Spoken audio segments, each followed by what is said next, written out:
ಸಕ್ಕರೆ ಕಾಯಿಲೆಗೆ ಬಳಸಿ ಬೆಂಡೆಕಾಯಿ, ತಲೆ ಸುತ್ತಿಗೆ ಬಳಸಿ ನೆಲ್ಲಿಕಾಯಿ.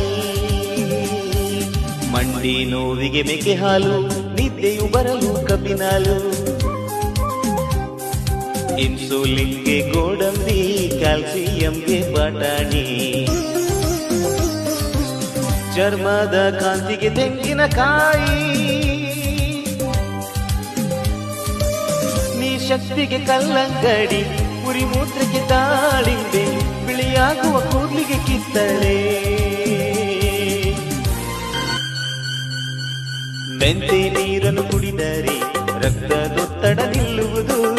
ಕೇಳಿ ತಿಳಿರಿ ನಾಡ ಜನರೇ, ಬೀಟ್ರೋಟ್ ಅನ್ನು ಸೇವಿಸಲು ಹೊಟ್ಟೆಯ ಹಸಿವು ಹೆಚ್ಚುವುದು.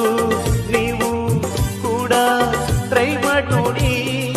ಖಾಲಿ ಹೊಟ್ಟೆಗೆ ಬೆಳ್ಳುಳ್ಳಿ ತಿಂದರೆ ಇಮ್ಯುನಿಟಿ ಹೆಚ್ಚುವುದು. ಜಾಸ್ತಿ ನೀರನ್ನು ಕುಡಿಯುತ್ತಲಿದ್ದರೆ ಉಷ್ಣತೆ ಹೆಚ್ಚುವುದು.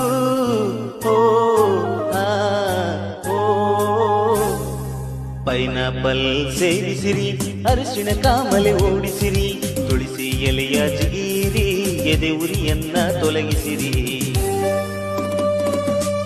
ಬೇವಿನ ಸೊಪ್ಪನ್ನು ಸೇವಿಸಿರಿ, ಸೋಂಕು ತಡೆಯುವ ಸಲುವಾಗಿ. ವೆನೆಗರ್ ನಿಂದ ಅಲರ್ಜಿ ದೂರ, ಸಿಹಿ ಆಲೂಗಡ್ಡೆಯಿಂದ ಕಣ್ಣಿನ ಕಾಂತಿ ಹೆಚ್ಚುವುದು. ಬೋಡ ತಲೆಗೆ ಮೀನಿನ ಎಣ್ಣೆ, ರಕ್ತ ಹೆಪ್ಪು ಗಟ್ಟುವಿಕೆಗೆ ಬಾಳೆಹಣ್ಣು ಸೇವಿಸಿರಿ. ಮಕ್ಕಳಿಗೆಲ್ಲ ಮೊಟ್ಟೆ ಕೊಟ್ಟು ಬೆಳವಣಿಗೆ ನೋಡಿರಿ.